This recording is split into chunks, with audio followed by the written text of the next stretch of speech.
it sets the tone for today's ball game. The Jaguars have played up in game 1. Game 2, they played down a division. Now, this game, and I've said this from the early summer, late summer, midsummer, that Southern and McNeese, to me, this is a benchmark game. This is a game that you're playing on the FCS level. Now, you're hoping to have ironed out all of the kinks. I know there are still some injury issues. Who will start at quarterback for Southern University? Does Skelton get the start? How healthy he is? Glenn McDaniels did an outstanding job for Southern University last week. He was efficient. He was able to put the ball in spots where receivers could catch it and make things happen after the catch, run after the catch. So we're going to see what happens as far as Southern and McNeese. This is, to me, in my humble opinion, is a benchmark game. But let's go back a little bit. Southern and Miles, against Southern, 41-24 victory over Miles College to even their record 1-1 on the season. Miles, pretty good team, 0-2, but they've played their 2 football games. For the Jaguars, net yards rushing, they came out, particularly in the second half, and showed who they were. 323 yards rushing to 175 for Miles. Net yards passing, Miles 227 yards. And to me, Miles had shown in the previous game that their bread and butter was running the football, but they were able to come out and pass, and they were really, truly balanced, which I love to see from a football team. You know, pass to run ratio, how well you run it, and how well you throw it. To me, it's much harder to defend a team that is balanced. So Miles was able to do that. Miles, with total offense, 402 yards, 461 total yards for Southern University. Now, penalties, both teams had a lot of penalties. Miles, 9 penalties for 62 yards. Southern, 7 penalties for 79 yards. So you want to see Southern clean that up a good bit, particularly in a game that you're now evenly matched. You know, FCS to FCS, a non-conference game. And we're going to talk about that as well as, you know, a lot of teams are playing up in those money games. We kind of got into that last week. But Jaguars lost the time of possession. Miles College, 33 minutes and 31 seconds. Jaguars, 26 minutes and 29 seconds. On third down, Miles were able to stay on the field. Southern's defense couldn't quite get out the field third down. Miles, 8 of 14. The Jaguars were 4 of 7. So you kind of can see how the statistical story is going. A lot closer statistically wise than the score. For Southern, in the individual standpoint, Glenn McDonald was 11 of 15, very efficient, 138 yards. And then Craig Nelson, transfer player out of Miami, Florida, Booker T. Washington High School, transferred in from the University of Indiana, had a breakout game. 8 carries for 134 yards. His longest rush was a 68-yard touchdown. Devon Ben, 13 carries, 69 yards. Kobe Dillon. And let's see how Kobe, if he continue to add something to this ball club. He touched the ball. He has the it factor. He gets it. Former quarterback, Faraday High School in Faraday, Louisiana. I thought he brought in some quickness, and he attacks when he gets the ball. You got to find ways to get him more involved and get him in space. But Kobe Dillon, 6 carries for 57 yards. Now receiving, Marquise McLean, 2 receptions for 49 yards. Ethan Howard, 3 for 40. And Jamar Washington, 3 for 27. So I kind of heard from a lot of people on social media, and they look forward to this game, but there are some concerns. We talk about this as a benchmark game, and it really is, because Southern in the Southland, and if you look at McNeese, that loss think something like 14-0 in games against the Southwestern Athletic Conference. And then the last time they played, 2019, to open the season, the Jaguars fell 34-28. But if you simply look at that ball game, Southern put themselves in the hole with just costly turnovers, 6, a punt, penalties. And actually in this ball game, Southern was leading twice by 7 points, but they were not able to get any closer. 2 touchdowns in a 5-minute period made the score closer, 34-28. Now, they played how many times? 3 times. This will be the 3rd time that they're playing Jaguars 0-2 against Mcnesse State. So when you look at this ball game, it's a benchmark. Southern can't look ahead, although then they start conference play the following week for Mcnesse. This game is the last tune-up for their conference opener. How do you think this ball game will go today? What are some of your keys? You can email me, thecolesbrownshow@gmail.com. Also, I've got the Coles Brown Show Facebook Messenger page open. You can send me a comment, question via that. So we'll try to incorporate some of those questions. I'm very interested in seeing what you think about today's matchup against Mcnesse State. A SWAC versus Southland matchup. In the conference, these are the games that they have to start playing more and start winning. Kudos to Alcorn State. They got it done last week against Northwestern State, 13-10. It was a struggle, but you have to give the Golden Star Award to Alcorn State defense. And speaking of Alcorn, if you didn't get a chance to see the Fred McNair show, Coach McNair seems to be past the point that he's had it. No strength and conditioning coach. They had to call off a Monday's practice and a Tuesday practice. And Coach McNair simply, and look, this is something it's nothing new. This went on late last year. This was one of the decisions from my sources why Alcorn State decided to opt out of the spring. You got to have a strength and conditioning, trainers on staff. And Coach McNair just simply said, and I had a chance to talk with him at SWAC Media Day. It was a concern then. Coach McNair is a private guy, but for him to come out on his show, and he's not going to sugarcoat it, he basically said it's an administration problem. He's going out doing the best that he can with the resources that he has. Hell, they're going out today. They're playing up against South Alabama. What, a $300,000 guarantee. So he's doing his point. Don't you think it's fair that the administration in Alcorn State and the athletic department needs to get the damn act together? And this guy needs the resources. Look at the success that they had. And quite simply, I think he's had it. And I would not be shocked if Coach McNair decides to move on. And if he decides to do that, I don't think he'll be out of a job 10 days. He'll land somewhere. And hopefully he'll land somewhere where he can have the resources to elevate the program where he lands at. But that is just simply, it's just horrible. It really is. But Alcorn got it done last week. Now they're going on the road, playing up against South Alabama, FBS opponent.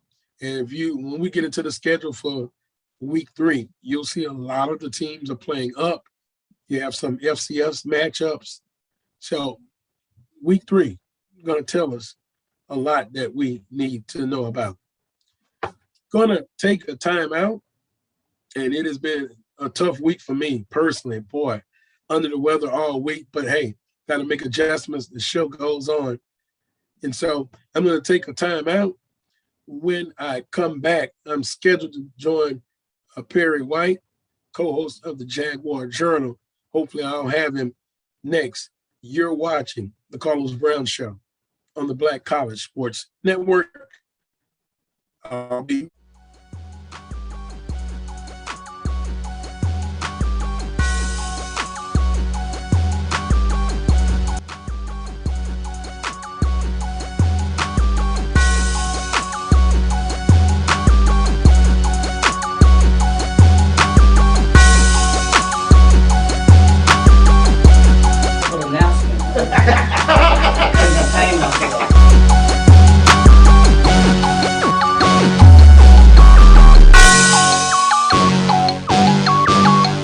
Thank you guys for what you do for HBCU athletics. This is a fantastic avenue for all of us. This is our ESPN, so we love what you guys do. Brian, AD, Roy, all you guys at BCSN. We really appreciate what it is that you guys do for us.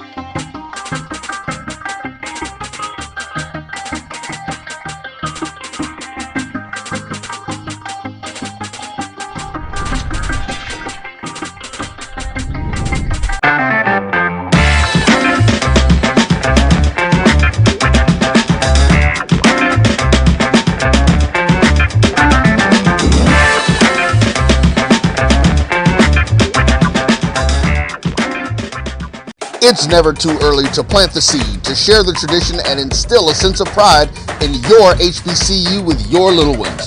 HBCU Pride and Joy Children's Boutique helps you share your school spirit with a wide selection of adorable kids apparel and accessories officially licensed from your favorite HBCU. Visit hbcupridejoy.com and follow us on all social media at HBCU Pride Joy on Facebook and Twitter. Shop Velvet Online Women's Boutique to spice up your closet with trendy, unique looks. We have fashionable and chic looks at very affordable prices. Velvet Boutique offers free shipping all year long on all orders. Shop online at www.melvetboutique.com. That's www.melvetboutique.com. Like us on Facebook and follow us on Instagram. Shop Velvet Online Women's Boutique. This is Brian Hoefer. AD Drew and I are co-hosts of the BCSN Sports Wrap. We talk about all things related to HBCU athletics. From the games, teams, coaches, and fan interest stories, we cover it all. You can find our shows on Facebook at BCSN Sports Wrap, YouTube at MyJBN Online, and everywhere you listen to podcasts like Anchor, Spotify, Google, and Apple Podcasts. You can also find the show on the Jericho Broadcast Network's app. Make sure to download. We look forward to you joining the conversation and being a part of the show.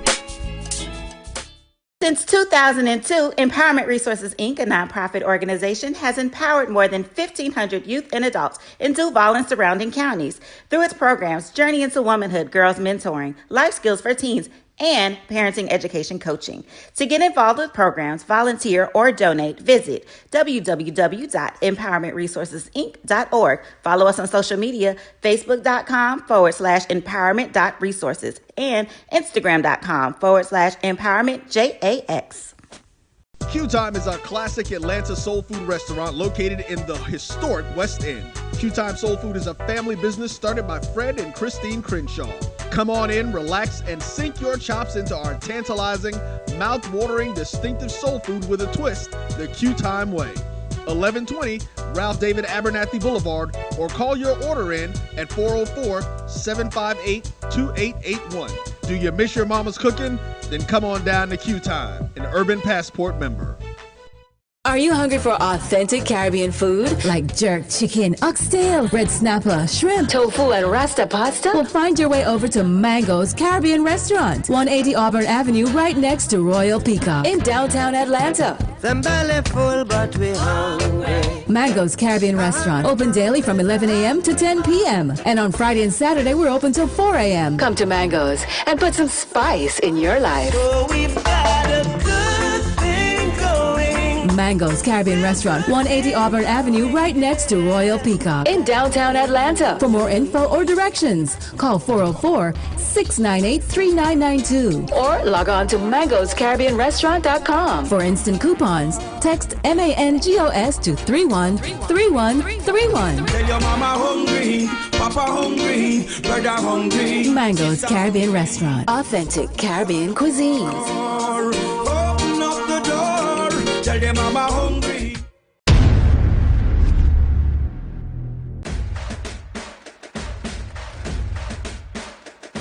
HBCU League Pass. Watch your favorite black colleges. Some of the best players in the land.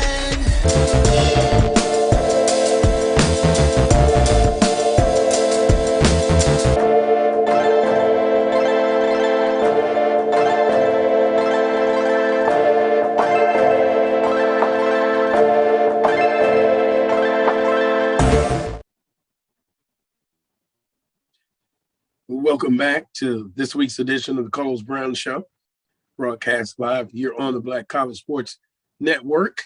As we wait for my guest, Perry White, co-host of the Jaguar Journal, to join me, talk a little bit about Southern University and Mcnesse. Of course, there's a Mcnesse, a Southern connection, of course, with Southern head coach Jason Rollins. Actually played his football career at Mcnesse State. Coach there, and Coach Arrow also played there in the Hall of Fame at Mcnesse State. That is a big connection. And, you know, and you look at Cameron Peterson, defensive tackle, played 3 years at Mcnesse State, transferred into Southern University. So there are many connections. Frank Wilson, the head football coach at Mcnesse State, he knows Coach Washington, Coach Rollins, Coach Arrow. So these games, and I know some of you in the Jaguar Nation, you don't really like playing these type of games, but for recruiting purposes, you win this ball game today, you really get a leg up. Recruiting-wise, you get a leg up. These are just important games. And if you want to win, and these games at a non-conference, of course, yeah, you want to win in the conference. But this is a huge matchup for Southern University. This is a benchmark game. Southern is played up, played down. Now they're playing a team on their level. This will let Southern University know where they're at. And to me, it sets the tone for the rest of the season in the conference. We've talked about it for weeks. This team is built for a championship, but we can talk about it. You can read the press clippings, but you got to actually go out and get it done. And that's what Southern has to do. The Pokes versus the Southwestern Athletic Conference, Mcnesse. This will be the 15th meeting for the Cowboys against a member of the Southwestern Athletic Conference. And they've posted a 14-0 record. And the last time Southern Alcorn played 34-28. And then Alcorn had a big victory over Mcnesse, had a big victory over Alcorn State previously in Lorman. And then the same year in 2019 over Alcorn State. They're led by quarterback Cody Ogeron. He's the son of LSU's head football coach, Coach O, as he's known around these parts. So it is going to be a game where, look, you can just put it in the record books. This is an important game. Well, I'm trying to look for my guest, and he's having trouble logging in. Let's do this, Roy. Let's take unexpected time out, and let's see if we can help Perrin get in. We'll take another time out, folks. Be patient. I'll be right back. You're watching Carlos Brown.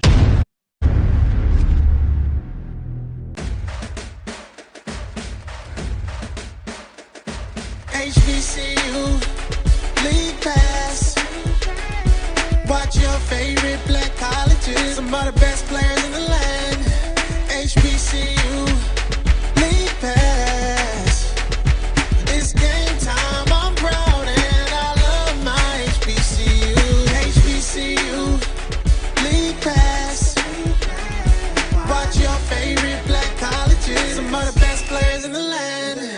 HBCU League Pass. It's game time. I'm proud and I love my HBCU.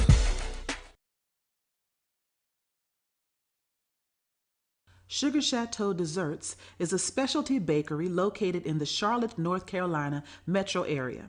We will create delicious and one-of-a-kind treats for any occasion. Sugar Chateau is currently shipping cakes in a jar, offering a variety of different flavors in a single-serve container that can help you celebrate in accordance with social distancing. Place your orders today by calling 803-526-desserts.com. Into these colleges, and we have to fund our kids in these colleges, and we have to make sure our kids have seats in these colleges. And what about HBCUs? You mentioned. Absolutely. You got to fund them all, and you've got to make sure they're properly funded. You know, the real reason why I went after Comcast and Charter, it didn't have anything to do with my cable networks. It didn't. What happened was a gentleman wanted to do the Black College Sports Network in partnership with the HBCUs, and Comcast did not accept it, and that would have made a lot of money for these black colleges. Absolutely. And it would have educated the Black College Sports Network. This is what he wanted to do. That would have educated a lot of black kids. And when they didn't do that, that's when I came off the bench and said, okay, I'm going to light you up like a Christmas tree. Okay? That was the real reason why I got into it, was when I saw what happened with the Black College Sports Network, which I don't own. I just knew. Why didn't you buy it? I just knew. I just knew that these black. I like that talk. Right? I knew that these black colleges were going to benefit, and these black kids were going to get the education that they deserved and not have to pay. And that For 200.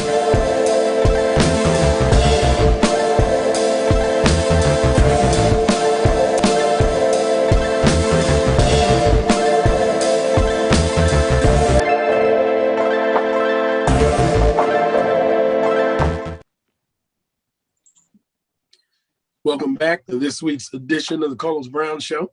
Watch exclusively right here on the Black College Sports Network. First guest of today's show, we got him in, Perry White, co-host of the Jaguar Journal. Perry, good morning. Welcome to the Carlos Brown Show for the first time. Good morning. My first time on here, man, and I can remember the first time I ever met you. We ran into each other. I don't know if you can remember, at the Celebration Bowl in Atlanta. I do remember that, sir. On the elevator. And, it's been a long time coming now. We've finally had an opportunity to chop it up. Yeah, well, I'm looking forward to it. And, yeah, I do remember that day. And, boy, it seems like every time in Atlanta, man, it's cold. Being in it was cold that day. I couldn't wait to get on the elevator, man, to get out that air. It's really cold. And, I'm older than you. So, to me, I felt it much more. But talking about this Southern game in Mcnesse, before we do that, kind of get your thoughts on Southern and Miles College. To me, Perry, I told the audience, Miles, a very respected program, and Coach Ruffin has done an outstanding job. And for a half, they took the fight to Southern University. Yeah, Miles came out. There's a reason why they've had much success in the CIAC.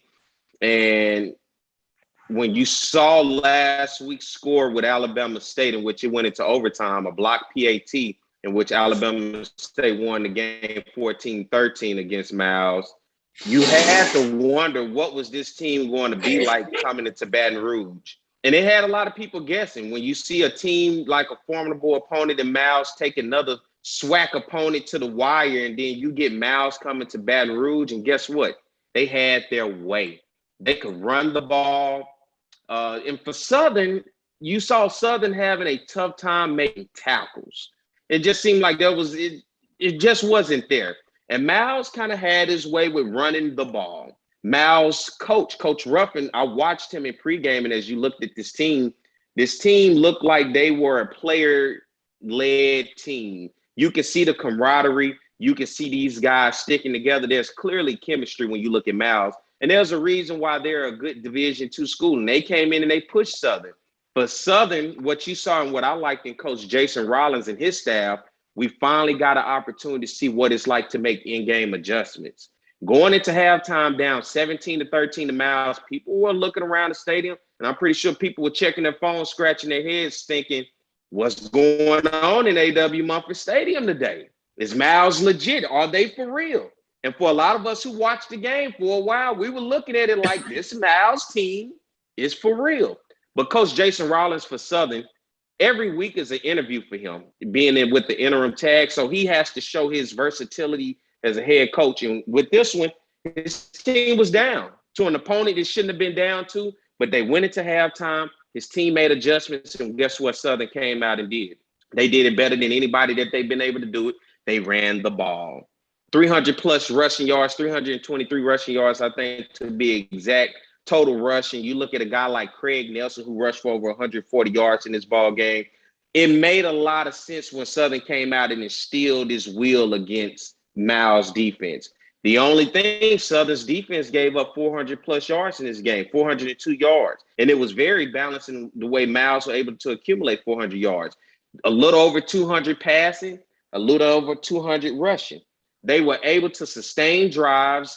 They were able to keep third downs and convert them into first downs. And that's something Southern's going to have to work on. When you have teams pent up on third downs, you have to stop those teams. You can't allow teams to convert and get those first downs. And Miles was able to do it. And Miles was able to control the game mostly on the ground with their running backs, number 3 and number 20. Those guys could move the ball. And I think for Southern, just making those halftime adjustments, you ultimately go into halftime with 13 points, but then you end the game with 40-plus points. It showed the will to win. And I have to say kudos and hats off to Glendon Bubba McDaniel. Got his first start at Southern, went 10 of 13 for 146 yards in this ball game, threw for a touchdown.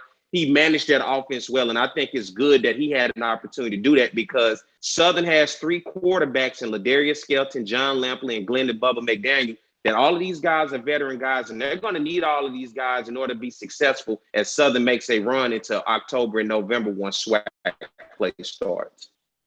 With Mike, co-host of the Jaguar Journal show in the Baton Rouge area, and Perry, you nailed it. You nailed it with the assessment. Glenn McDaniels, very efficient, and his play.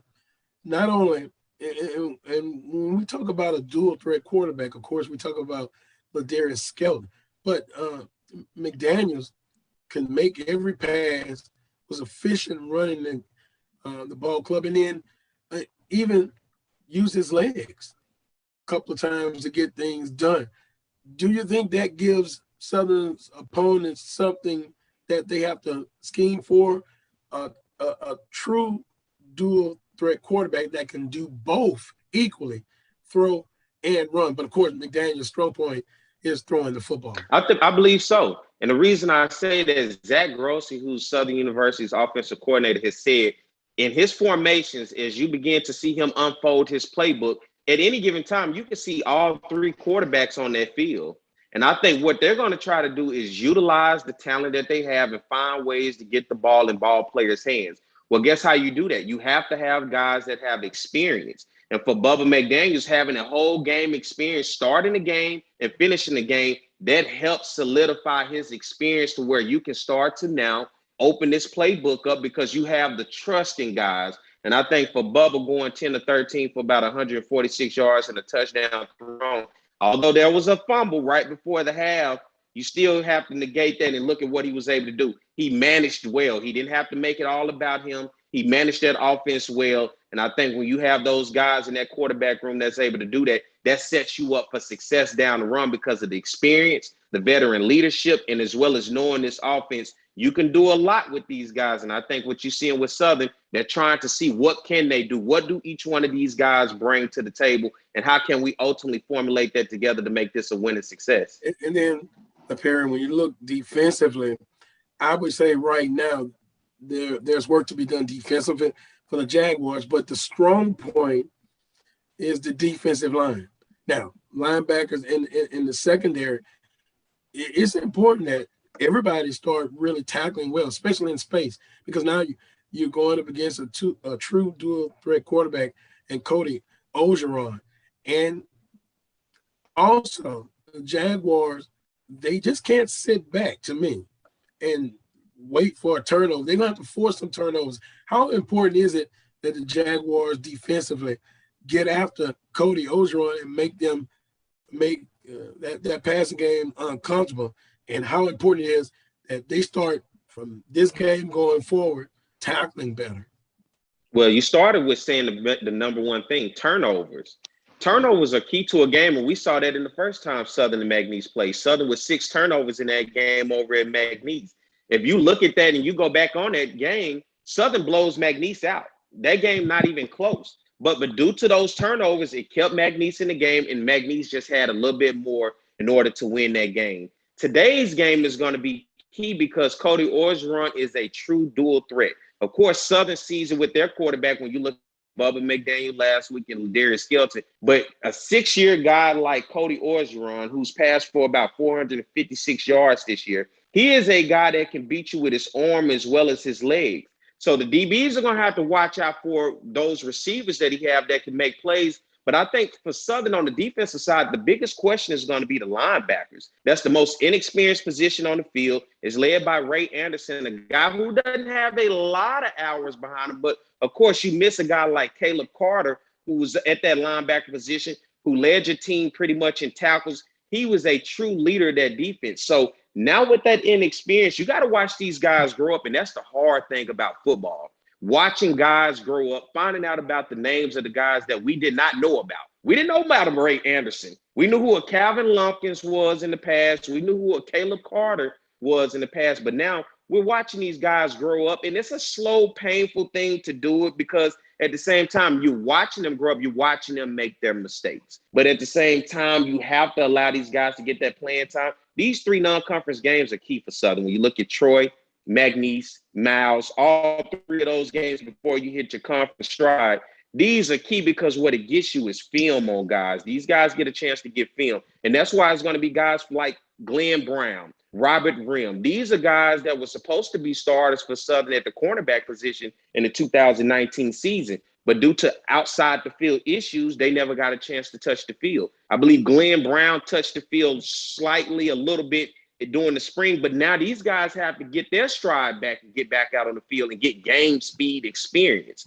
Then you look at people like Jacoby Papillon. You look at guys like Tamara Smith. These are guys that have really asserted themselves because of the lack of play from those guys. So they've had more time on the field. So we've seen a lot more of them. So right now it's kind of tough, but open field tackle is going to be key in today's game against Mcnesse. Mcnesse is going to do something very well.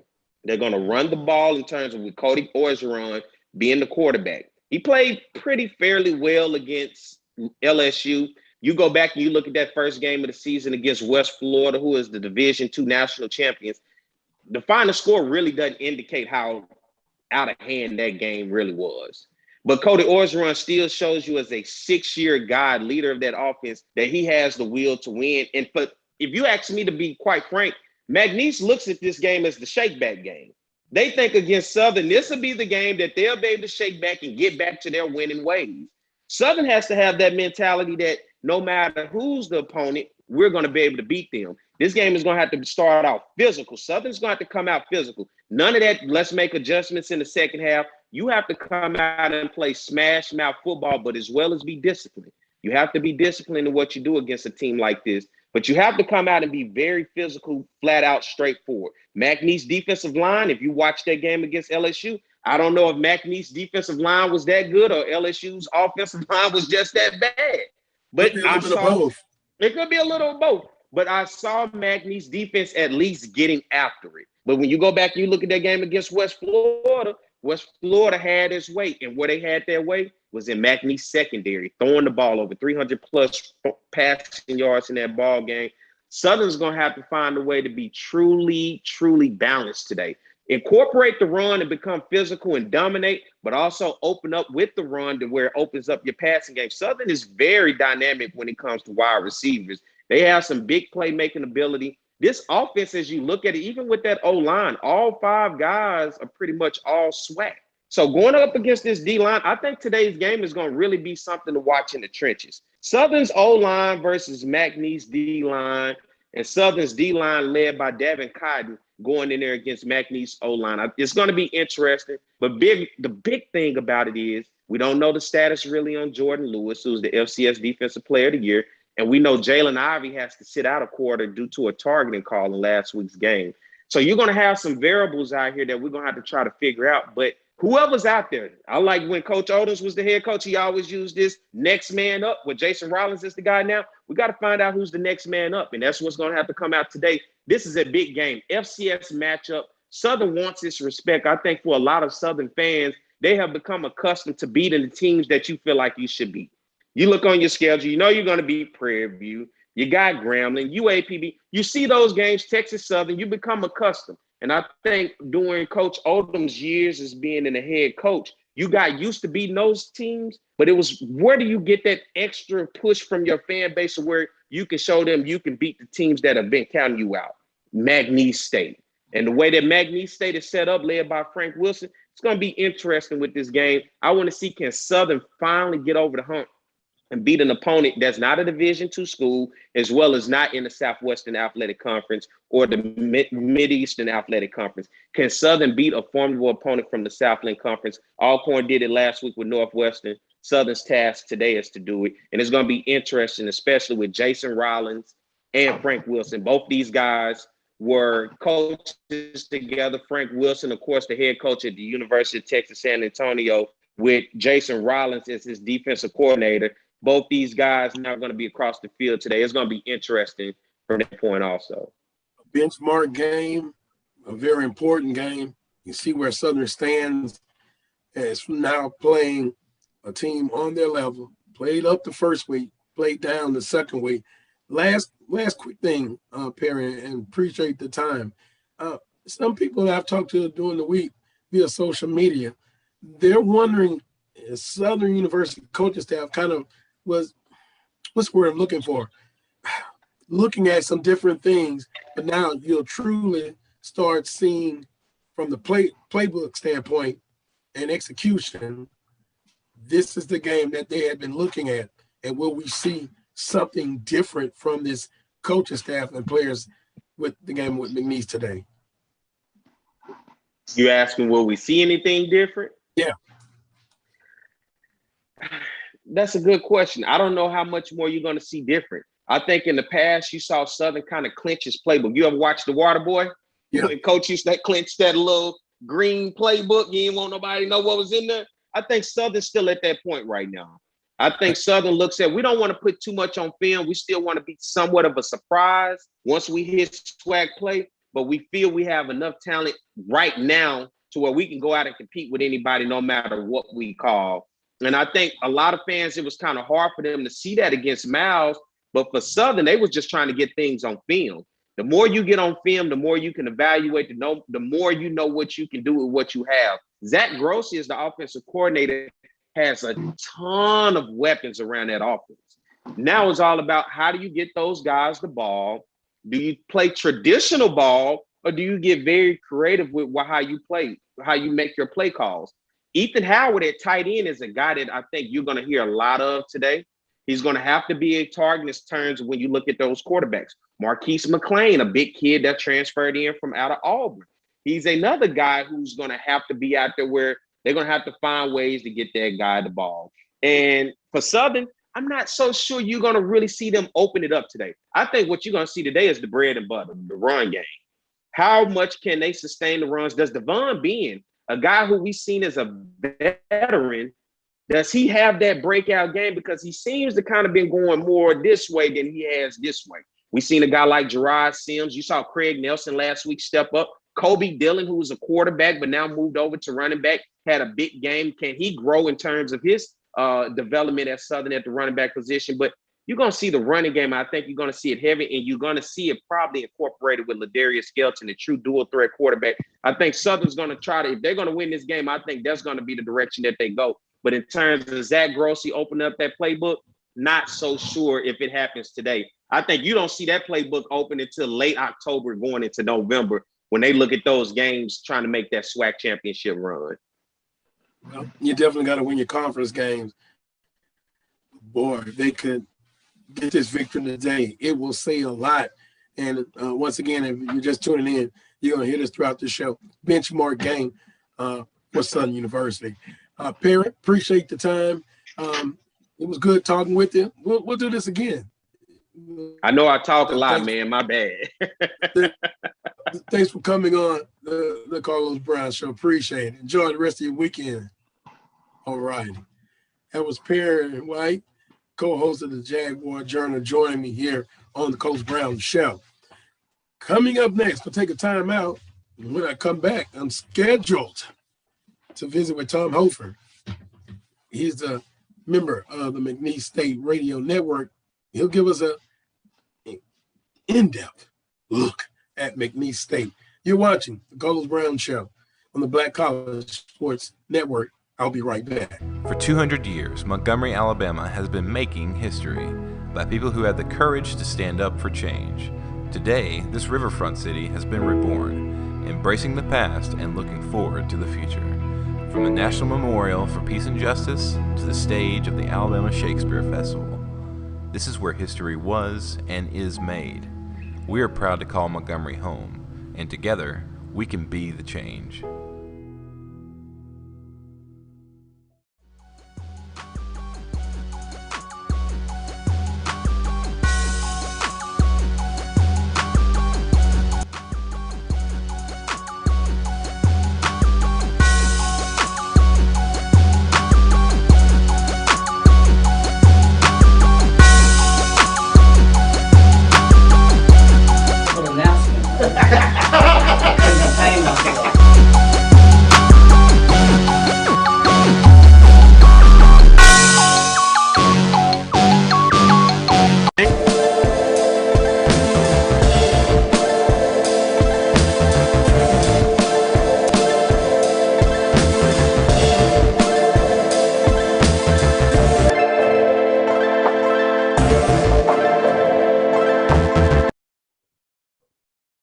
Welcome back to this week's edition of the Carlos Brown Show here on the Black College Sports Network. Now, I'm going to be joined by guest two. First time on the Carlos Brown Show, Tom Hoefer of the Mcnesse State Radio Network. Tom. Well, good morning. Thank you for having me. It's a pleasure having you on. And, you know, you're going to be on talking about McNeese State, a team that comes into the ball game 0-2. But, hey, McNeese is looking to get in the win column. And, Tom, I'm thinking they're confident that they can get the job done in Baton Rouge, the third meeting between Southern and McNeese. Tell us about McNeese State and the journey they've had so far this season. Well, let's go back to the spring. The spring season was really a big learning experience for the team. They lost a ton of players due to the pandemic and, of course, Hurricane Laura, which, devastated the campus. They were scattered everywhere. Some guys just didn't want to come back for the spring season. They got a lot of transfers in. It was a big upheaval, and they couldn't really work out and get their weights in and all the things that they wanted to do. So they played the spring season and got better as that season went on. They had some major issues. The offensive line was very much a problem throughout. A lot of injuries there, and only really 6 or 7 guys that they trusted. They got some more guys in over the summer there. Feel like they had a good summer as far as strength and conditioning so that they were back to normal at that spot. But now they're 0-2, and I don't think anybody really knows what this football team is yet. They're still a work in progress, and maybe they're confident. I don't know. I have no idea what they're going to be like by the time we get to, say, mid-season. They could be just fine and competing for a Southland Conference title, or they could be, still trying to figure things out. It would be interesting because both teams, their path to this game, they both played down. Mm-hmm. Both teams played up. and now they get to compete against someone on their level. And you mentioned the spring season. I think I got a chance to see McNeese against Nicholls State. And boy, Nicholls State was scoring a ton of points, but McNeese is able to win that ball game. So Tom, talk about Cam Peterson, now in Southern University's football program, Coach Rollins in relationship with Coach Wilson. You just have so many intangibles between these two programs. Yeah, there's so many connections. Charlie Aero, one of the assistants there at Southern, is one of my favorite McNeese players in history. He was just a dynamite linebacker for the Pokes, and he was just great to watch. Coach Rollins has been on the staff a couple of different times with different coaching units, and of course, he coached with Frank Wilson over at UTSA on that staff, and he's a great McNeese guy. So the connections are certainly there. Cam Peterson was a good player for McNeese for all three of the years that he played, and we're sad to see him leave. One of the reasons I think it was easier for him to leave is that the Cowboys are good at his position. There was competition there, so I think the Cowboys' strength is their front four. The linebackers have been playing pretty well too, and it'll be interesting to see how they play against a team that's really at their level. And we look at McNeese, and a lot of times I've had discussions about a dual threat quarterback. Mm-hmm. And to me, my definition of a dual threat quarterback, that a quarterback that can do both with his legs and throwing the football, do them equally well. Cody Ogeron, he makes that McNeese's offense go. Talk about what he's meant to the program for McNeese and why Southern fans come to the game today will see why he has come in and has just done an outstanding job. He's such an interesting story. Aside from being Coach O's son, he came to McNeese with his twin brother, Parker. Parker was the recruit that everybody wanted, but they wanted to be a package deal. Cody did not play high school football until his senior year, and he was the starting quarterback over in Mandeville, and his top target was his twin brother, who was a really good receiver. Well, Parker came in and instantly started as a freshman for the Cowboys, but had concussion issues. Eventually, after midway through his third season, he had to give up football, playing football. Of course, he's coaching now for his dad at LSU. And meanwhile, Cody, who was a tennis player, a very good athlete, but was a tennis player. He's a state champion. I believe it was his junior year of high school, and then played football his senior year. He was a walk-on for the Cowboys and was sixth on the depth chart at quarterback. But as each year would progress, he would climb that depth chart. And finally, 2 years ago, he was the absolute no question starter and played great for the Cowboys. He was a work in progress too. He's still learning at the position. But yeah, he is a dual threat. He's very quick. He's very good at escaping if there's pressure on him, both to throw the ball still or to scramble. A lot of his rushing yardage comes on scrambles, not on designed running plays. He'll keep it on a zone replay or something like that occasionally, but a good bit of the rushing yardage that you'll see out of him will come was he scrambles, sees nobody open, and just tucks it and goes, and he's good in space. So good story, good quarterback. Love watching him play. And I was reading, Tom, about him. Help me out. He has gone so many consecutive games, and you talk about ball security. Yeah. He hasn't thrown an interception.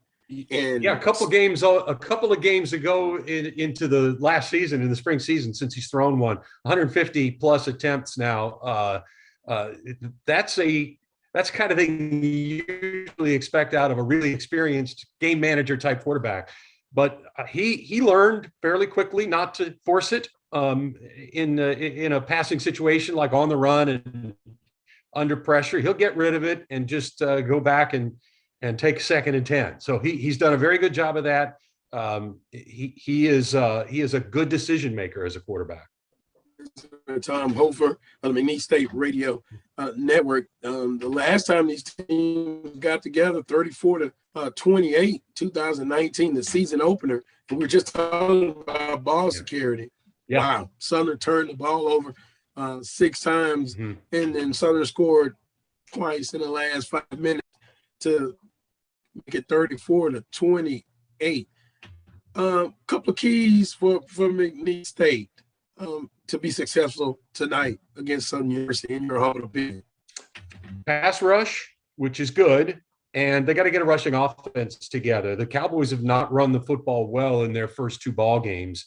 The offensive line has much more depth in this 2021 fall season than they did last spring. They really haven't gelled as a unit yet, either in pass protection or in run blocking. Whichever team runs the ball better tonight, I think, is going to win the game. Southern's got a great rushing offense. The Cowboy rushing defense has been pretty salty so far, but the Cowboy offense needs to show that they can run the football. They've got good tailbacks. That's not the issue. They just have not had holes against either West Florida or against LSU. You can understand why against LSU. That front 7 is phenomenal, and there was just nowhere to go. West Florida, they ran the ball okay, but you would have hoped they would have performed better. They would have had an easier time running, with their my wife just came in. I had to wave to her. I understand. So you would have hoped that they would have done a better job rushing the football against West Florida. And West Florida has success, through the air. And you look at Southern, their bread and butter is running the football. Has Coach Wilson talked about what concerns him? Yeah. Coming into this game against Southern University at A.W. Mumford Stadium? Yeah, he's afraid of both the quarterbacks and the tailbacks. He likes what he sees out of those guys. And he mentioned, they're playing 3 quarterbacks, and he thinks they're all good, and they can all perform. So it's not like we got to key on one or the other. It's all of them. I think he's concerned about the running game and thinks that, like I do, that whoever runs the ball better will be will be the likely winner of the ball game. And we highlight this, and I'm just going to get your take on this. Geographically, so close, the Southland, the Southwestern Athletic Conference. I'm looking at the notes now. McNeese, and they're undefeated against the Southwestern Athletic Conference. They face Grambling State. They face Alcorn. How important are these games playing between these 2 conferences? I love when we play for a variety of reasons. Take that undefeated stuff and throw it away. What we did against Prairie View in 2001 means absolutely nothing in a team against a team like Southern right now. McNeese was at the peak of its success in those days. Prairie View wasn't very good. So I just don't, that undefeated stuff, I don't buy it at all. These are 2 very, very closely matched teams. As far as it's so much fun, all of the SWAC schools, especially Southern and Grambling, have phenomenal fan bases, and they travel so well. So it's great to have that crowd. The bands are fun. It's all a lot of fun. The tailgating is great. It's geographically close. There's so many reasons to play. We think at McNeese that we travel better than any other Southland team as far as our crowds. We're likely to bring several thousand on the road. And then, of course, everybody on the team that's from Louisiana, regardless of which team you're talking, they know somebody on the other team. They played against them, or they went to camps with them, or they were in some cases they played together. It's a lot of fun for all of that. And then the recruiting aspect. There's a lot of players out there in high school right now that both of these teams are on, right? And maybe offering very soon. So that's a really key thing as far as the success in these games. I just love it. I think I have such respect for the SWAC programs and their fan bases and the fun that they have with it, that I think we should play somebody in a non-conference game every year. I would encourage that from our athletic administration. It's a great time. And Tom, we've kind of heard and been following with the Southland Conference. Mm-hmm. Well, what's going to happen with the Southland Conference? Is it still gonna be there, but just different? It's different this year, I can promise you, with all of those Texas teams that left. 4 Texas teams bolted, and Central Arkansas left as well. Selfishly, for me, the travel's easier now because we're only playing teams close by in Louisiana. We're not going to Conway, Arkansas, or Abilene, Texas anymore. Now we still have a trip to San Antonio for Incarnate Word. That's next weekend. That's our longest trip now, about 6 hours. Travel's easier. So from my perspective, that's not a problem. But you got to have. We play in the playoffs, right? That's our goal, is to reach the playoffs. If your conference has 7 teams, you get an automatic berth, in the playoffs from your conference champion. We lose another school and we only got 6. So we don't get the automatic bid. That would be a problem for the Southland Conference if somebody else bolts. So I know they're looking into other teams, primarily some of the D2s that might move up, but it's a little scary that the conference may not be there, and we'd be having to look for another home or a different home. So I don't know. College football is in flux. You got 2 new teams coming in to the Southeastern Conference, and the dominoes fall after that. Now the Pac or the Big 12's got to get new teams in, and they take them from the AAC and places like that. So college football landscape is forever changing. It used to be so stable. For those of us that have been following it for 20, 30 years, it's just a really different ballgame now. I hope the conference survives, and I hope McNeese is a part of it, but you never know. You never know. The Southwestern Athletic Conference added 2 teams, Florida A&M and Bethune-Cookman. So you're absolutely right. The landscape of college athletics is forever changing. Tom, appreciate the time as always. We'll, I'm sure, talk our paths across again very soon. Hey, safe travel, Godspeed to you coming into A.W. Mumford Stadium today. I see it as a benchmark game for many situations, both teams trying to get straight as they enter their conference play the following week. So best of luck to you and McNeese State and Southern University in tonight's game. Thank you. Thanks for having me. Thanks for all the hospitality that you guys give, and we'll see you tonight. Thank you. Have a great weekend. That was Tom Hoefer of the McNeese State Radio Network joining me here on the Carlos Brown Show. I'm going to take a quick timeout. When I come back, I'll visit with Brandon B.J. Jones of Inside HBCU Football. He joins me next. You're watching the Carlos Brown Show on the Black College Sports Network. Thank you guys for what you do for HBCU athletics. This is a fantastic avenue for all of us. This is our ESPN, so we love what you guys do. Brian, AD, Roy, all you guys at BCSN. We really appreciate what it is that you guys do for us.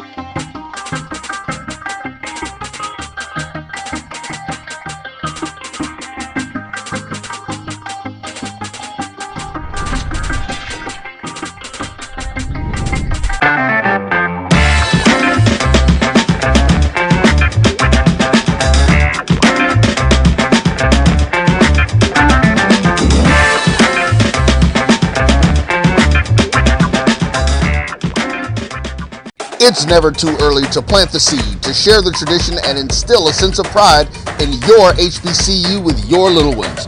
HBCU Pride and Joy Children's Boutique helps you share your school spirit with a wide selection of adorable kids apparel and accessories officially licensed from your favorite HBCU. Visit hbcupridejoy.com and follow us on all social media at HBCU Pride Joy on Facebook and Twitter.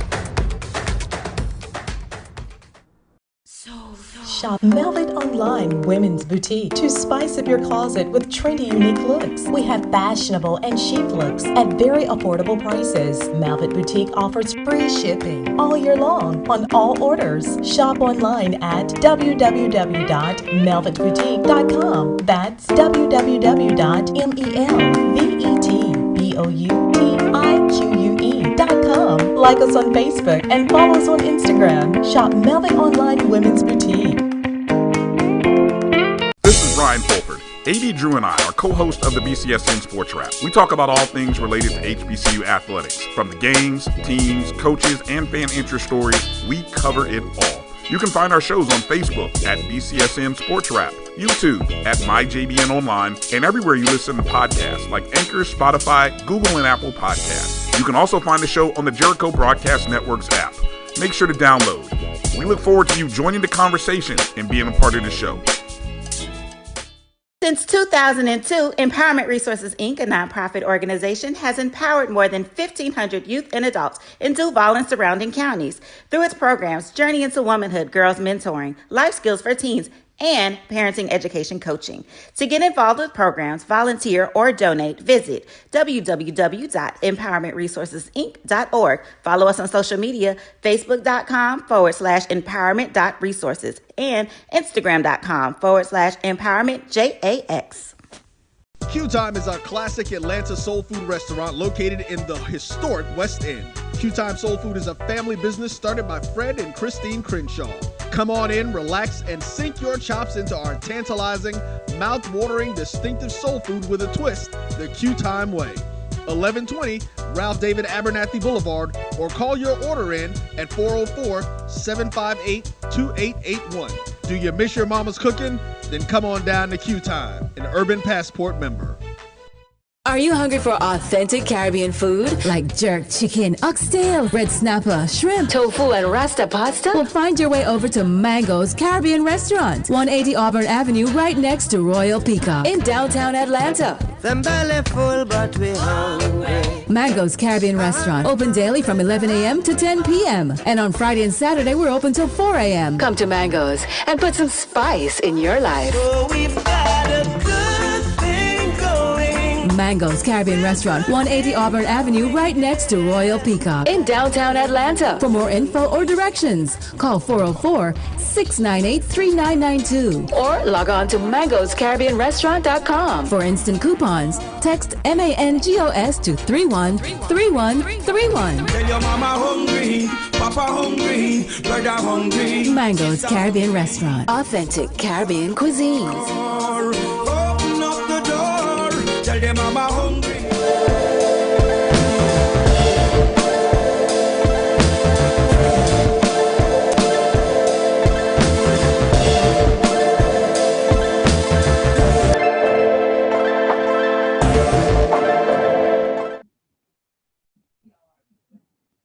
Welcome back to this week's edition of the Carlos Brown Show, exclusively right here on the Black College Sports Network. I'm joined by Brandon B.J. Jones, the Carlos Brown Show's football analyst inside HBCU football.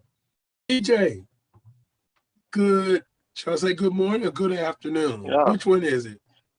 Good morning, man. I'm Central time today, man, out in the great state of Texas, man. So I'm Central. Man, you travel so much. I don't know. It's either Eastern or Central, but glad to have you on today's show. And BJ, we've talked about benchmark games. We've pointed toward this game. But first and foremost, and I appreciate you coming on, you're not going to sugarcoat it, and I wouldn't have it any other way. Your thoughts on the Miles Southern University football game. But I'll say this first.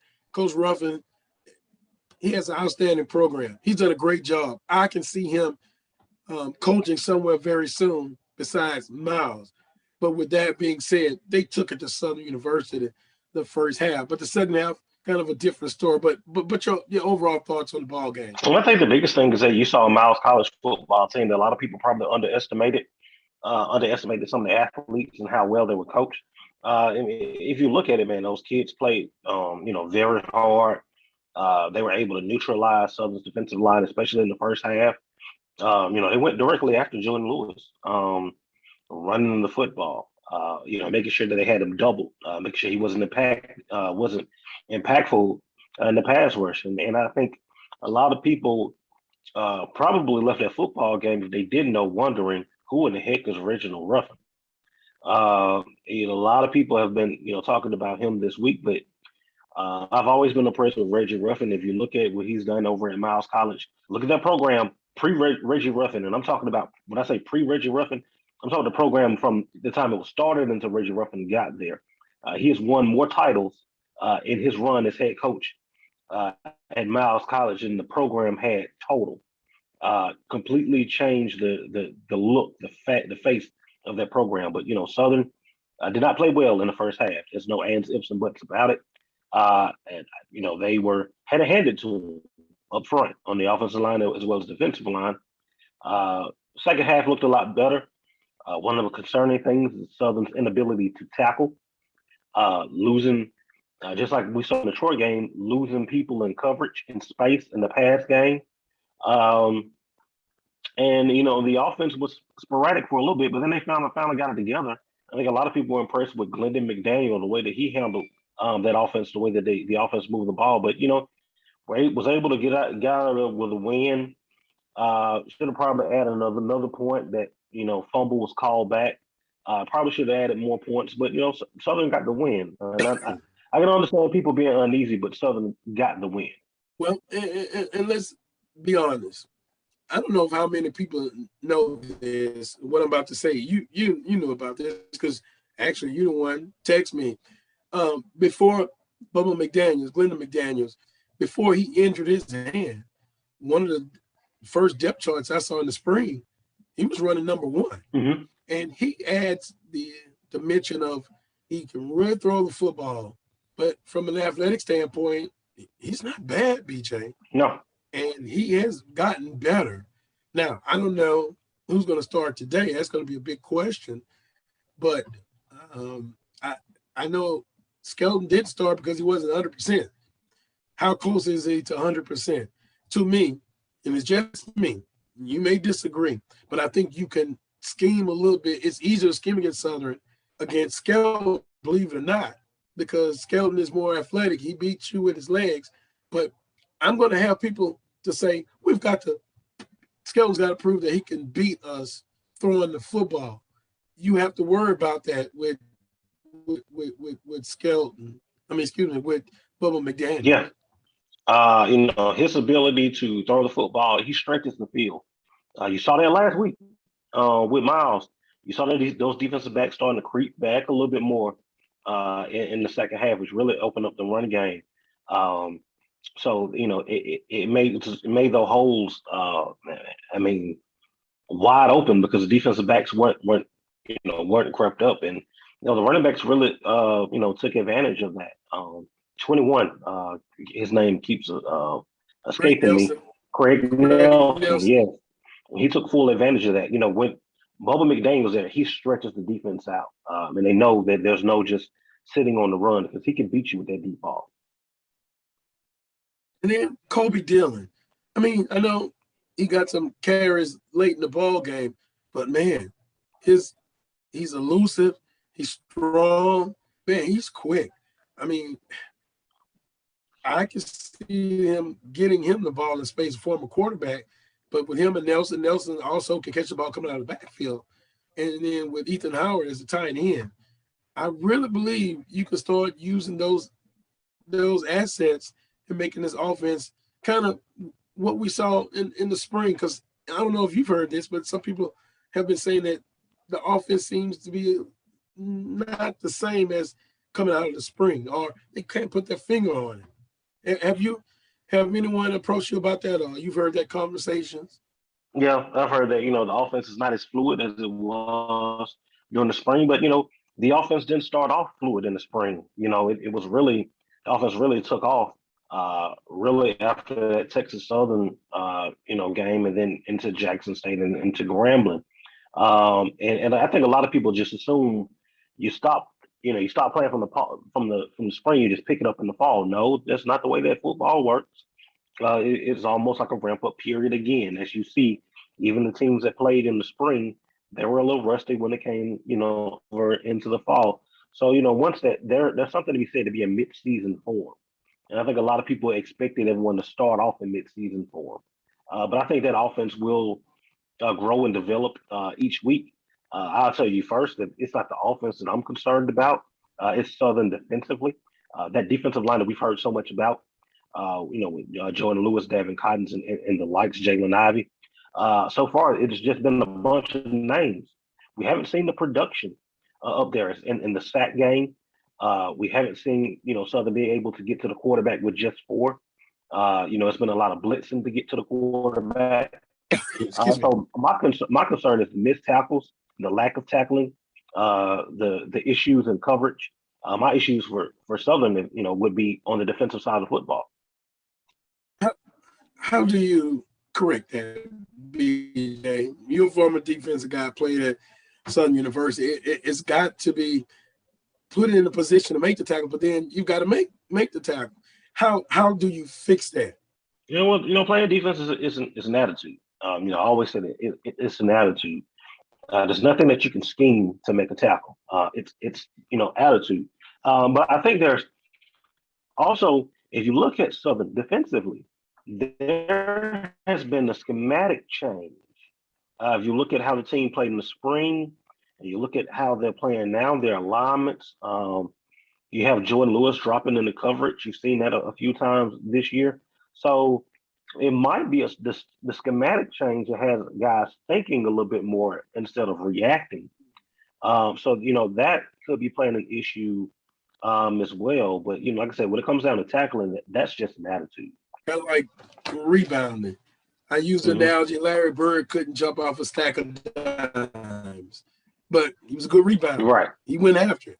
Dennis Rodman, he could jump over a stack of dimes, but it was more of an attitude. So I equate tackling the same way. So we'll wrap up the Southern Miles talk.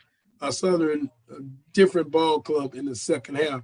Bread and butter is running the football against Mcnesse State. They're going to have to run the football, in my humble opinion, BJ. But also, I think this is the one time you really want to see some balance, because I can see Mcnesse saying, "Hey, we're gonna put 7-8 in the box, and we're gonna make Southern beat us throwing the football." And if they can do that, we'll live with that. Do you see the same scenario? Yeah. Or what do you see for Southern to be successful in today's ball game tonight? Well, number one, I think Mcnesse is going to load up, try to stop the run, and make Southern sure they can pass. And I think offensively, I think that you're going to get Mcnesse a lot in the pass game. I think that the last 2 weeks you saw a secondary that have been beaten. And I'm talking about guys running wide open in the middle of the zone. So Cody Ogeron, he hadn't thrown an interception in, I think, over 180 some odd passes. I think he's licking his chops. I think the plan is to use that pass to kind of set up the run. Once you have Southern concerned about the run, then come in and concerned with the pass, come back and hit them with the run. I think that's the plan. If you're Southern, you have to dominate the line of scrimmage, which is something that hadn't been done the first 2 weeks of the season. The offensive line and defensive line have to do their part. Move Mcnesse around, being able to open up those running lanes for Craig Nelson and that group and Devon Ben. And I think defensively for Southern, you have to put some pressure on Cody Ogeron, force him into mistakes, and then tackles. No missed tackles. You can deal with a 5-yard reception. You can't deal with a 5-yard reception, a missed tackle that turns into a 15, 20-yard reception. You can deal with a 3-yard run. You can't deal with a 3-yard run that ends with missed tackles, and that 3-yard run turns to a 10, 12-yard run. So that's going to be key for Southern tonight and going up against Mcnesse. Yeah. Defensively, you're in position, tackle well in space, and put as much pressure as you can on Cody Ogeron. And boy, it'd be great to get takeaways. And for Southern University, establish the run and be balanced on offense. And speaking of balanced offense, let's move to a Thursday night game. And Charles Edmond is the next guest, and we may add him in. He really believes Alabama A&M is living on borrowed time. They had a 1-point victory.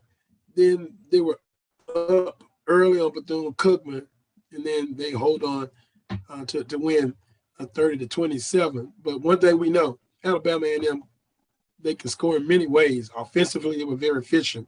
Defensively, they have to improve in that category. But your overall thoughts on Alabama A&M. And BJ, the two newcomers are 0-1 in their first SWAC conference games. Go figure. Yeah.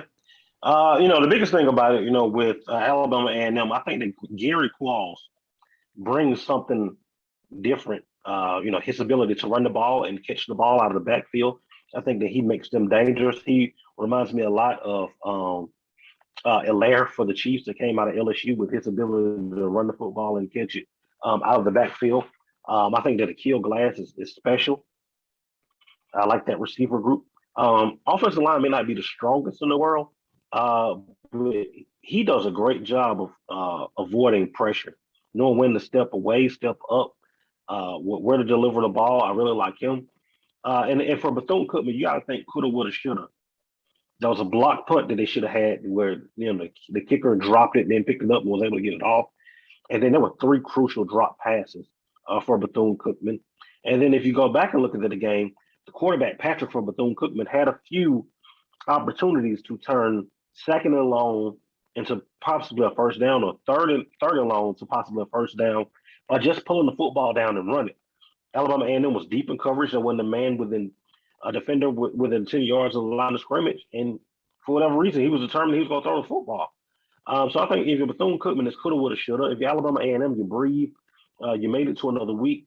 Next week they have Tuskegee before they get back into conference play. That Tuskegee game won't be a challenge for them. I'm sorry, Tuskegee is not the Tuskegee of old. And they'll get ready for conference play after that. But I think it's with Alabama A&M, you're going to have to beat them.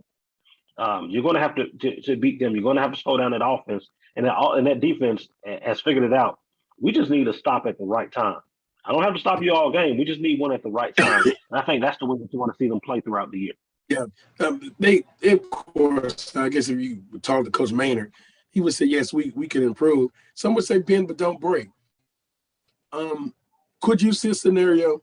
Don't laugh at me, BJ, but can you see that one game Alabama and them offensively is off, and they have to rely on their defense to get it done? Could they do that? But first and foremost, could you see the great juggernaut offensively have an off game offensively? Oh yeah, you can see it. Those things tend to happen. And if that happens and that defense is not able to rise to the occasion, then Adams probably gonna take a loss on that Saturday. If you could get pressure on Akil Glass and stop that run game with Gary Qualls, and really get to him and get him on the ground, I think Bethune-Cookman, their plan as far as controlling the clock, that was a good plan. They just failed to convert in some key areas. But that defense for Alabama A&M has to get better for them to repeat as champion. It seemed like I was in a twilight zone. Does it seem like every Thursday night game is either rain, lightning delay, the game delay? You remember Alcorn and Pine Bluff bats flew into the lights? Unbelievable. I'm sitting there like with a blanket like Linus. Let us get through this game. Let us get through this game. It just always seems like something happens. Willard says, can the Jaguars play a clean game and not make costly turnovers against Mcnesse? By contrast, can the Jags force Mcnesse to make some mistakes? Thanks for the comment and the question, Willard. Can the Jaguars play a clean game, penalty-wise and turnovers? We know the last time they played them, basically costing the game, 6 turnovers. Yeah, turnovers and penalties. And I think the biggest thing, if you're a member of Jaguar faithful, you hope so. You hope to see Southern play a clean game and play a disciplined game, which I'm gonna be honest with you, the team had been very disciplined these first 2 weeks with the targeting penalties and some of the personal foul penalties that's kind of uncharacteristic to see from a Southern football team. So a lot of people have brought that up, the lack of discipline. But if Southern can play disciplined football, not turn the football over, Southern has more than a puncher's chance of beating McNeese State. Matter of fact, they have a fairly good chance of beating McNeese State. But the talent is there for Southern. So if that talent plays to its talent level, I think Southern could win this game going away. The problem is we haven't seen that talent play to its talent level for 4 quarters yet this season. what I'd like to do, BJ, and I'll give you something to think about as we go to a timeout. One, could you stay on? I'm gonna add Charles Edmond on to the broadcast. And I kind of teased about maybe a power ranking, maybe the top 5 in the conference. Think about that when we come back. And hey, as much as everyone knows how I feel about Jackson State, defensively, they have really done an outstanding job. And young Sanders, he's coming in his own. Sometimes you have to say, hey, he's still a freshman, but what a performance last week against Tennessee State. BJ, is it still a week away from kind of looking at maybe the top 5 teams in the conference? Yeah, I think it's about a week away. Okay, we'll wait the next week then. Yeah, about a week away, yeah. But you can't start thinking about it. Oh, yeah, absolutely. I'll come up with my top 5. And, boy, some of the different polls that are out, I try to be objective. But no love shown to Southern University by a lot of the polls. I guess maybe it's deserving because of the way they played. But hold that thought, BJ. We're going to take a timeout. We're going to come back. I'm going to add Charles Edmond, and I'm going to ask him. You know what I'm going to ask him, BJ? The situation with Coach Mcnesse. And I got a chance to talk with Coach Mcnesse. Hell, he took a picture with my significant other. Looked better in the picture than I did. He is the guy that deserves better. Yeah. And you look at him, he's a purple and gold guy through and through. But I can see Coach McNair, saying, you know what, the hell with that, I'm gone. Yeah. But that's a situation. We'll ask Charles to give his comments on that and get your comments on it as well. Take a quick time out. You're watching the Carlos Brown Show on the Black College Sports Network.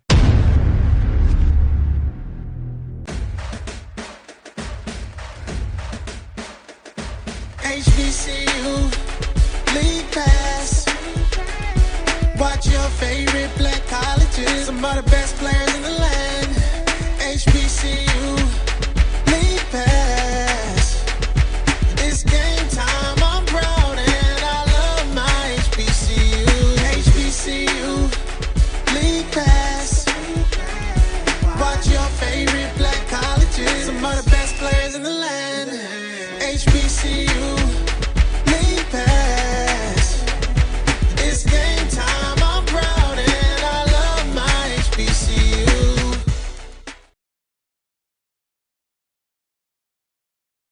Sugar Chateau Desserts is a specialty bakery located in the Charlotte, North Carolina metro area. We will create delicious and one-of-a-kind treats for any occasion. Sugar Chateau is currently shipping cakes in a jar, offering a variety of different flavors in a single-serve container that can help you celebrate in accordance with social distancing. Place your orders today by calling 803-526-7895 or visiting sugarchateaudesserts.com. Into these colleges, and we have to fund our kids in these colleges, and we have to make sure our kids have seats in these colleges. And what about HBCUs? You mentioned. Absolutely. You got to fund them all, and you got to make sure they're properly funded. You know, the real reason why I went after Comcast and Charter, it didn't have anything to do with my cable networks. It didn't. What happened was a gentleman wanted to do the Black College Sports Network in partnership with the HBCUs, and Comcast did not accept it, and that would have made a lot of money for these black colleges. Absolutely. And it would have educated the Black College Sports Network. This is what he wanted to do. That would have educated a lot of black kids. And when they didn't do that, that's when I came off the bench and said, okay, I'm going to light you up like a Christmas tree. Okay? That was the real reason why I got into it, was when I saw what happened with the Black College Sports Network, which I don't own. I just knew. Why didn't you buy it? I just knew. I just knew that these black. I like that talk. Right? I knew that these black colleges were going to benefit, and these black kids were going to get the education that.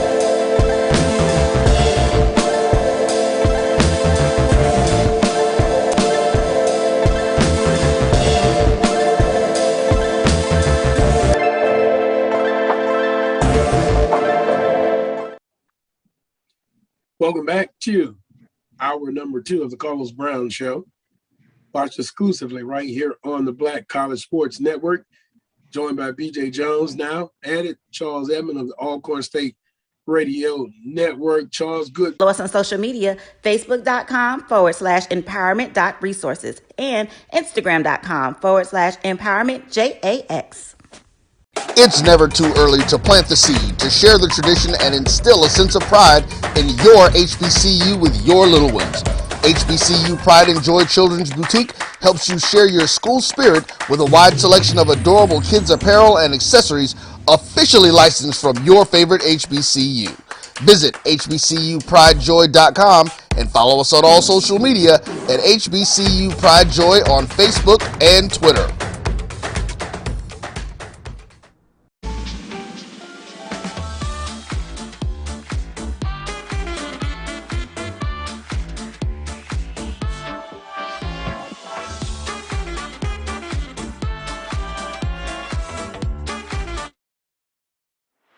Let's get back to strolling instead of scrolling.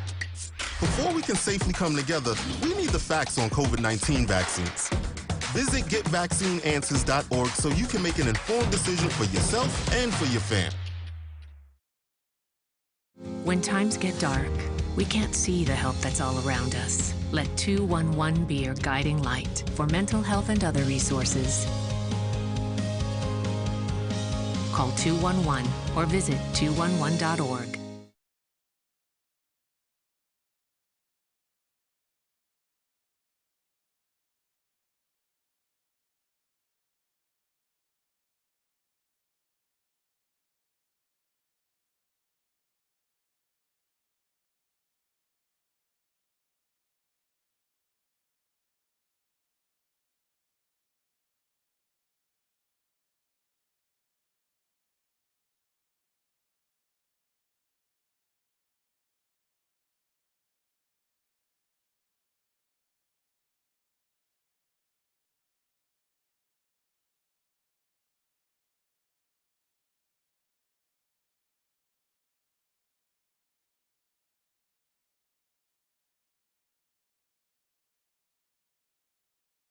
Good afternoon, everyone, from Cleveland L. Albert Memorial Stadium on the campus of Tuskegee University.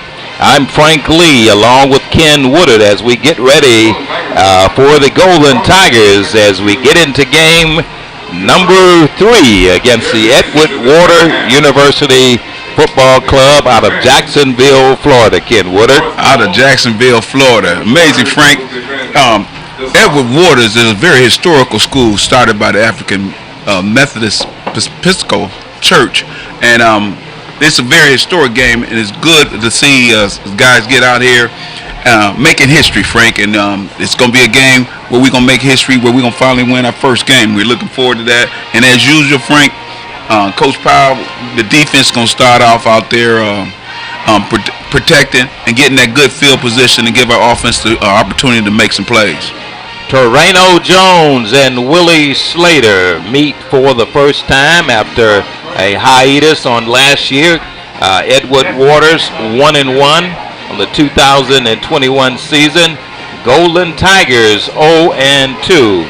Edward Waters was victorious against Florida Memorial, and they lost a bit to Benedict, Ken. Yes, indeed. They were doing a good challenge. They're struggling getting themselves established. And they making some good plays, and to be 1-1 coming into Tuskegee, they got the work cut out for them, and we're really gonna see some good football. You know what? Like I say, this football when you go to Division II, people guys is out there playing because they want to play. It's not for fan. It's for that dedication that they have for the love for the game. Then also you got two historical schools that want to build things in their history and their legacy. Edward Waters lost 24-20. They actually won 24-20 to Florida Memorial, lost 44-3 to Benedict. Golden Tigers are in for an afternoon of football and hoping for win number 1, as the Golden Tigers were defeated against the Fort Valley State Wildcats in the original Red Tails Classic 30-0. and lost last week to a West Alabama ball club, 33-7. Ken Woodard, it's going to be an outstanding game as the Golden Tigers will kick it off against the Edward Waters Tigers. Yep, Frank, and I'm looking forward to each week, though. Even though we had lost, we 0-2 in there. You can see the progress. Coach Slater believes in his team. To go for it for 4th and 1 on the down. That's getting the guys to stand up. And what we're going to see today is some leadership from on the field, not from the coaches. But here's from the kick. Arnaz Huskin kicks it off. It's going to be taken around the 10, the 15, and he's going to be brought down around the fumble on the play. And looks like the ball is going to be dead, kid. Yes, it. That's what I'm talking about. You're setting it off with the tempo. Set that tempo off, and them guys come down to kick off. I'm a special teams kind of guy. That's the third input on the game. You got your offense, your defense, and your special teams, and they have been known to win a lot of games, win a lot of championships, and been the turnover, the breaking point of winning and losing the game. Is the execution off special teams. Good job by them guys. Got it about the 17-yard line. King brings his Tigers 1st and 10 from the 17-yard line of the Edward Waters Tigers. Here's the first play of the ball game in the shotgun. The give is to the first man through. He gets it inside, and the ball bobbles out of his hand, but it's going to be dead. And he'll get it inside of the 18-yard line. We'll pick up about a yard on that play. Yeah, we got it good, Frank. We're going to mark it on the 20. Give him 3. Give him 3. That sounds good. Okay. It's not enough, but we got 14 and 15 in there, the twin brothers in there, linebackers, and we got Carl Matthews at strong safety. The defense is looking strong. Here's a play. Quinn gives it up to the first man through, and he gets it inside. He'll get it to the 20. They'll mark it around the 25-yard line, and Edward Waters, early in the ball game, Ken is moving it swiftly up the field. Well, they got to pay to play. I like that hit by Sean Cross. He's a red-shirted freshman out of there, number 4. Came up from that free safety position and put that wood on him. He's going to pay for that later on. 3rd and 4. Here's the play. Smith has a man.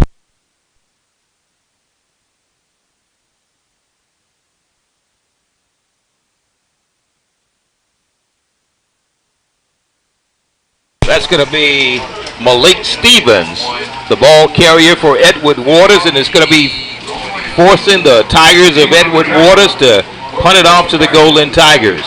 And that's one of the game plans that I think that the coaches over there with Golden Tigers is doing. Coach Powell got a good defense. He got good connection. He got motivation. Get that tempo going. They have 3 plays and out, and that's what you want. Get the offense a good field position. We got number 3 back there. He got some nice feet to him. We're going to see what he can do with this punt. Angel Sevier will be kicking it from his own 10-yard line. It's going to take a bounce. It's going to be down around the 35-yard line. It's going to be marked around the 34. And back to receive that punt was for the Golden Tigers. That was going to be Valson, and Valson was hit there, Ken. They didn't have possession of the ball, and that is the call. The referee, I think they may be speaking on that right now. But you can't stop the defender from getting the ball because he still could have had an opportunity to grab it, which wouldn't have been a good idea. But you can't take away that and just tackle the guy before he get a chance for the ball to be whistle dead. As they say, Ken, there's a flag on the floor. There's a flag on the floor, and they're discussing it right now, Frank. What they're gonna do with it is a close call. But you got to give him room. You can't tackle the guy before the ball is whistle blown dead. Here's the officials are going to give us the call. Return, personal foul, unnecessary roughness, kicking team, 15-yard penalty to be ended to the kick. There you go, baby. That's what we're talking about. 15 yards are going to be stepped off. Ken Woodard against the Edward Waters Tigers, and that's going to move the ball. It's going to put the Golden Tigers around the 48-yard line, which is what the offense wanted to do. Put Slater in a good position. He can go up top. He can go off the tackle. Golden Tigers in the trip set has a receiver in motion. Here's the play action. It's going to be inside the 4. He's going to drive and he's going to pick up a first down and more. And the Golden Tigers started off, Ken, Like a Tuskegee football team should. That's it. There you go. Let the big red machine roll, baby. That's what we're talking about. Bryson did a good job. You know, he lost the ball a couple of times last week, but he held that ball and he spinned off and made got some extra yardage in there. But I noticed how he tucked that ball in, put both hands around that ball when he started making contact. Quarterback Bryson. Good heads up play. Bryson Williams has the ball inside of the 36-yard line. Has his tight end in motion.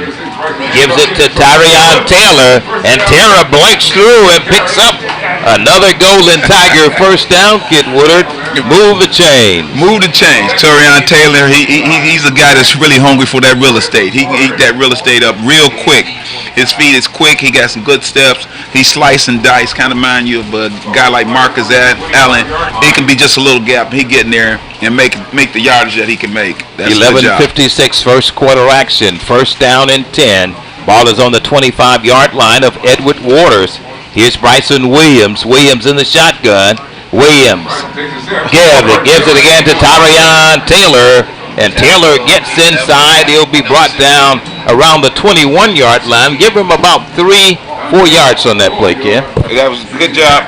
We got to get a better block by my big boy Goodlow. Goodlow was that lead back. He's been known, Frank, for over the years to be a good lead blocker. He tried to get that cut block on him, didn't give Tyrion Taylor that corner to take. But it was some yardage on there that was good.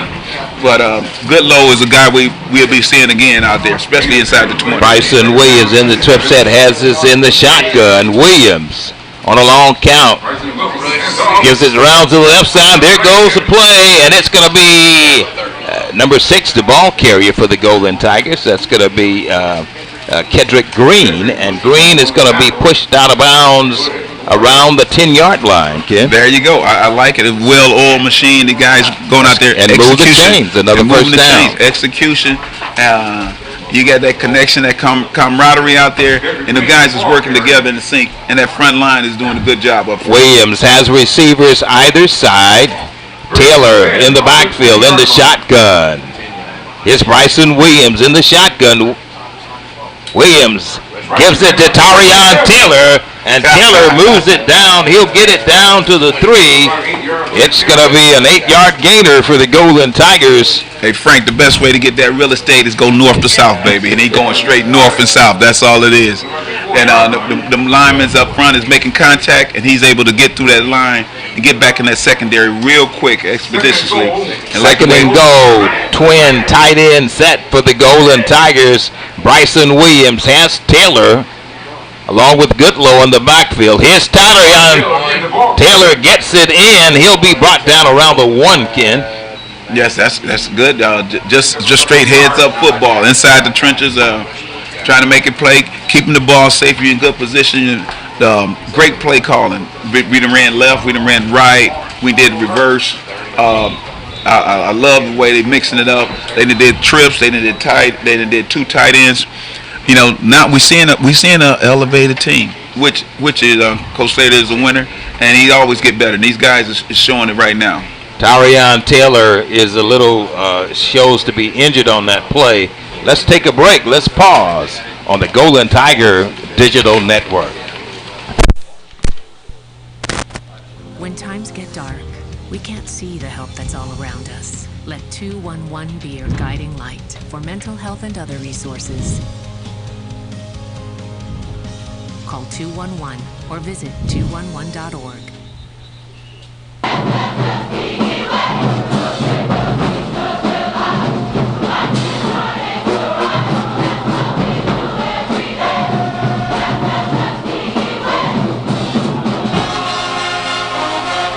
We're back to live action at Cleveland L Memorial Stadium on the campus of Tuskegee University. Golden Tigers have it 3rd and goal. Everybody's in, under center. Here's a play, up the gut, touchdown. Golden Tigers, Ken Woodard. Strike on that particular play, and that's going to be Avante Patterson will go in for the Tuskegee 6. 16 seconds remaining. With 9 minutes and 16 seconds, go right ahead. Ken is having problems. Let's work with Ken's mic over here. Ken. Here's a PAT. Husick will attempt a PAT for the Golden Tigers. It's up, and he kicks it. It's good. We have a 7-0 ball game here at Cleveland L. Albert Memorial Stadium. Let's pause on the Tuskegee Digital Network.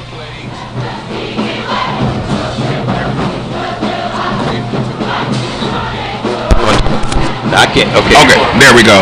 Okay. Check 1 2. Check 1 2. So actually, if I touch this mic, I got problems. If I move this. Yeah. So don't worry, I won't touch it again.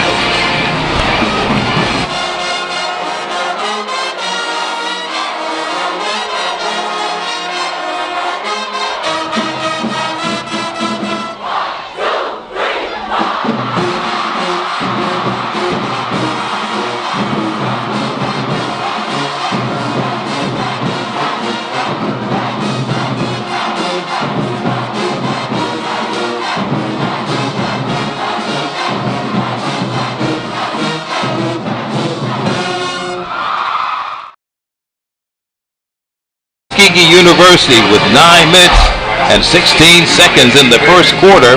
Golden Tigers have struck first. We have a 7-0 ball game as Husick will kick it off to the Edward Waters Tigers, and that's going to be August. It's going to be on the kickoff return. August is going to be brought down.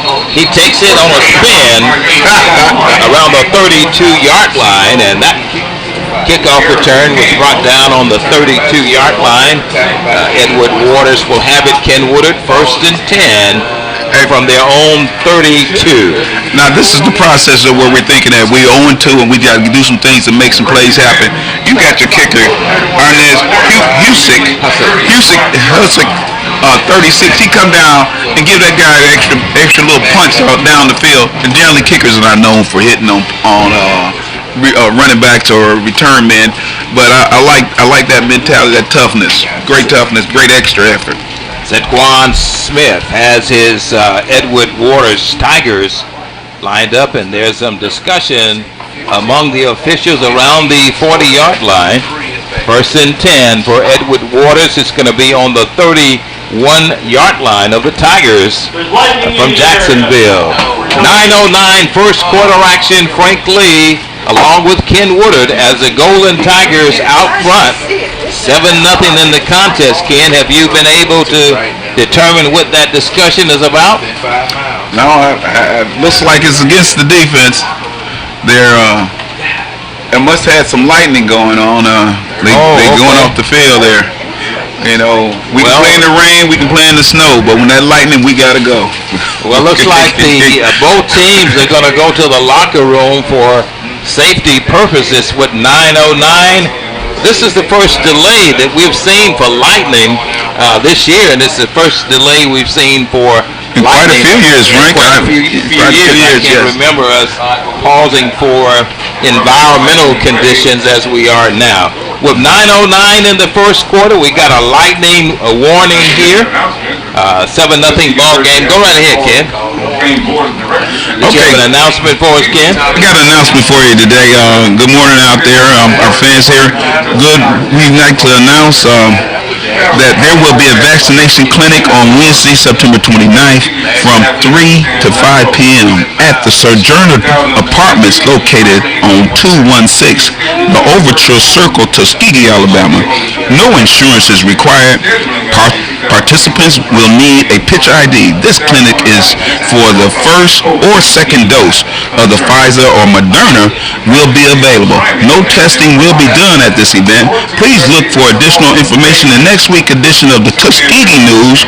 This project is a joint effort between TU, the Tuskegee University Cooperative Extension Program, RIM Health and Wellness, and the Alabama Department of Public and Health. And as we out here, Frank, as we've been cautious and safety because of lightning coming out here, Frank, this is a good time. If you have questions, you can still come out there and get your questions answered if you don't want to take the test, and see if you feel comfortable with the benefits of taking your first or second dose of Moderna or the Pfizer vaccine. quite a great effort great mitigation effort here in Tuskegee at Sojourner. A great combination of help there between Tuskegee University and the local medical community in Macon County. Well, we're going to take a break. We have a lightning warning here at Cleveland L. Albert Memorial Stadium on the campus of Tuskegee University with 9:09 in the first quarter. Tuskegee University 7, Edward Waters University 0. Let's pause on the Tuskegee University Digital Network. Inductees were selected from nominations received for our Selection committee evaluated nominations based on the following criteria. Made exception of competition. That's fine. That's fine.